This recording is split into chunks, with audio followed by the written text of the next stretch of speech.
Hello, welcome back to my kitchen. Today we're making risotto, and not just any risotto. We're making the best risotto. Bon Appetit's out here making big claims. We're gonna see if those claims hold water. The title of this recipe is, I think it just says best risotto, not even the. So that's kind of a weird phrasing, but we're gonna see if I can make it up to their standards, because that's the other factor with these best recipes, is this guy's making it, and so who knows what's gonna happen. And risotto is one of those things that seems kind of easy, but it's not. There's a lot of, it's actually kind of similar to like the gumbo recipe, where there's a lot of constant stirring steps and keeping an eye on things and being like, is this where I need it to be? Next step. So hopefully I make the correct judgment calls and I don't make, I think at one point they say don't make it sludge. So hopefully it doesn't turn to that for me. But the other kind of credit towards them is I haven't had risotto in a very long time. So it could be, as long as it tastes good, I'm gonna be like, cool, it worked. Because I don't really remember what it's supposed to be like. I can imagine, but I don't really know. So a great foot to start on for judging a recipe, but it is what it is. But a little surprise. Well, I say surprise, it's probably in the thumbnail, so spoiler alert. But I'm gonna make two different toppings for this, and we're gonna see which one is better. One I'm coming up with, and one Bon Appetit is recommending. So let's see if I'm better than Bon Appetit. I'm gonna assume no.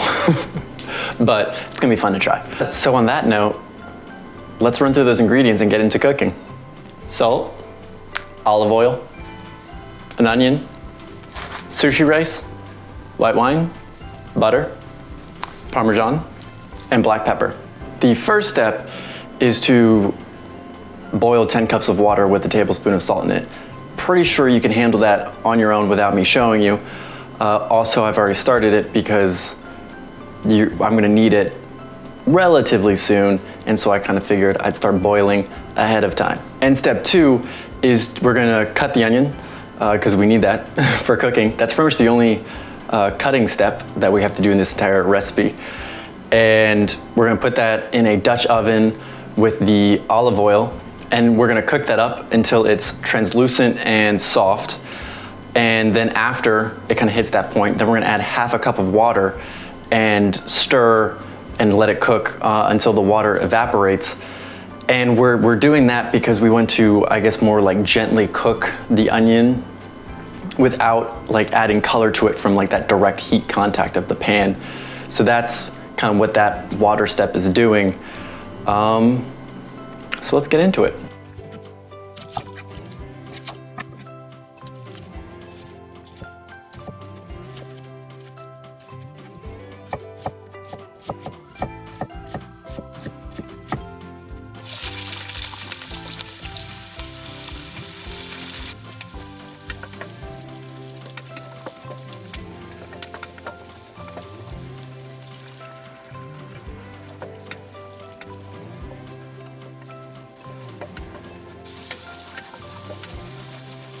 The next step is to add the rice in and stir it up, make sure that it's kind of fully coated in the oil that's still remaining in there. And based on reading of the instructions, it seems like if it's not being fully coated, maybe add some more oil, because the oil seems pretty important for the way that the rice is supposed to cook. So keep an eye on it. If the rice doesn't seem like it's being fully coated, add just like a little bit more olive oil in there. Then we're going to cook that until the rice is translucent. And after that, we're gonna add the wine in and stir and let that evaporate.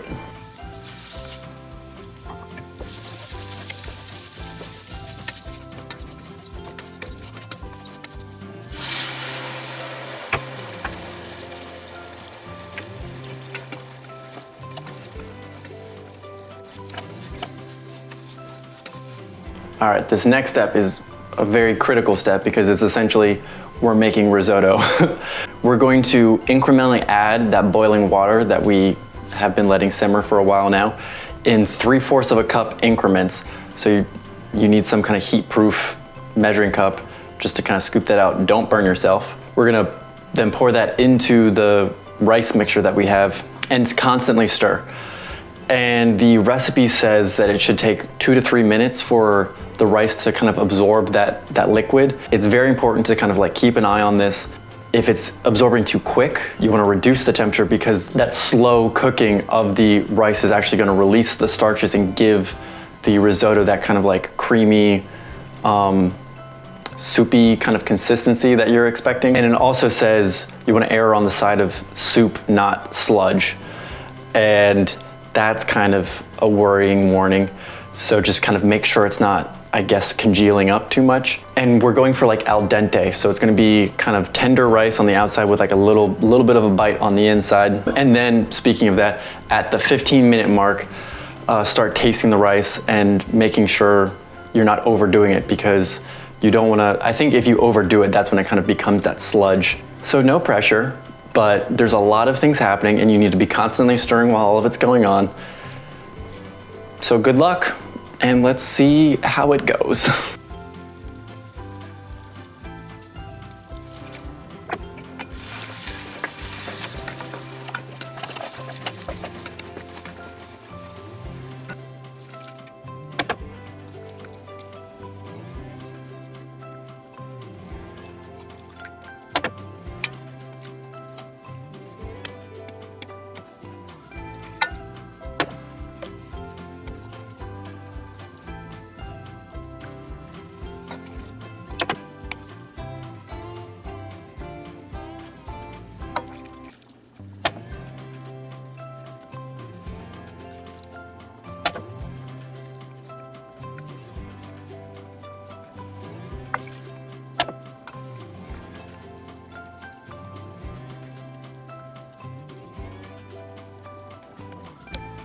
Now that the risotto has kind of taken on its final form, well, not fully yet, because we're about to add in a bunch of butter, but we want to remove the risotto from heat, add the butter in, let that fully melt, and then we're going to add in the Parmesan and then stir that up, and it's going to be delicious. I mean, I had to taste test it to make sure that it was done, and it was already tasting good, and I just can only imagine how good it's going to taste with a whole bunch of butter and cheese in there. So I'm pretty excited for this one.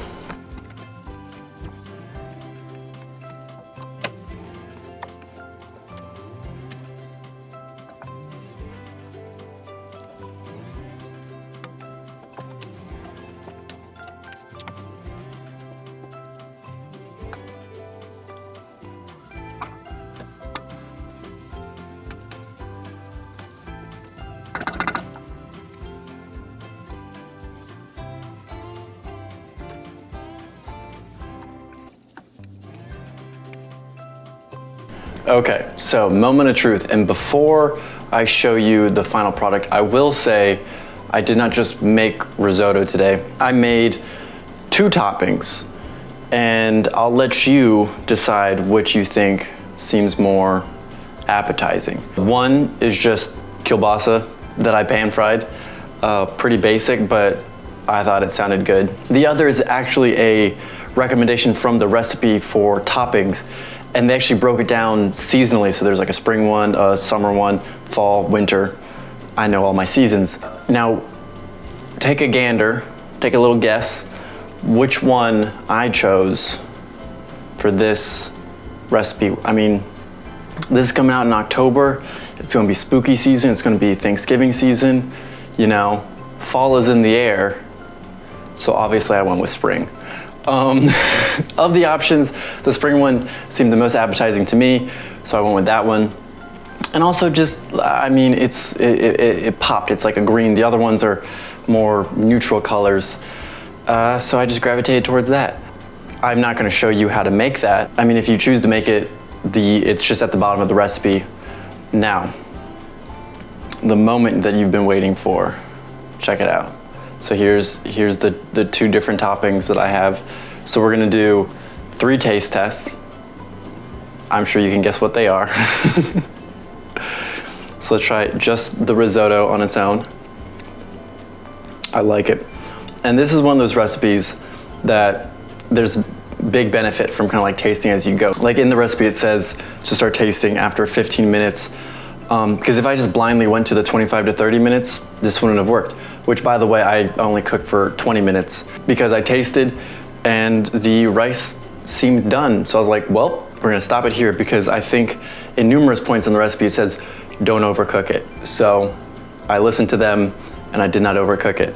Now let's try with the springtime. You can't go wrong with like sugar snow peas or whatever they're called. Are they called sugar snow peas? That it doesn't seem sugar snap peas. That's what they're called. Snow peas are like the flat ones. And let me tell you, definitely a little snap in these. That nice crunch definitely adds a good like contrast and texture to the risotto, because it's definitely kind of like a creamy, soft kind of consistency. And also just that like I want to say like vegetal, but I feel like that's not right. But like the fact that it's a vegetable, like that kind of like freshness just balances out the risotto quite well. Oh, I just realized it's probably gonna be 4 taste tests, but I'm sure you know what I just realized. Now time for my topping, so let's see how that goes. Now, you can't go wrong with kielbasa, but it definitely kind of takes over the show a little bit when you put the two together. Because I mean, it's just like a very powerful flavor, lots of like spices and stuff like that in there. So the risotto definitely becomes much more in the background, versus with the sugar snap peas, it was a nice pairing of the two.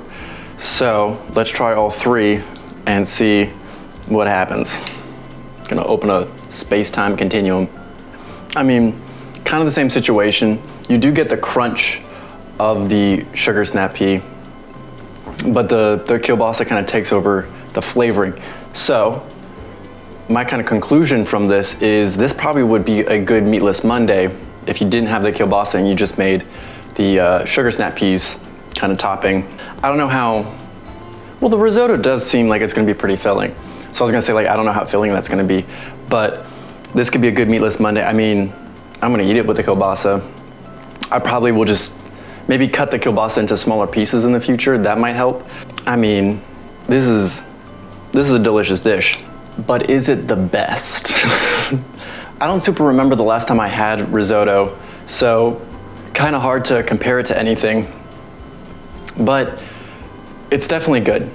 Like, it's one of those things where, because they put best in there, makes me hesitant to give it a 5, but because it's really good. Like, I guess I might need to try the other toppings for the other seasons, but springtime, primo.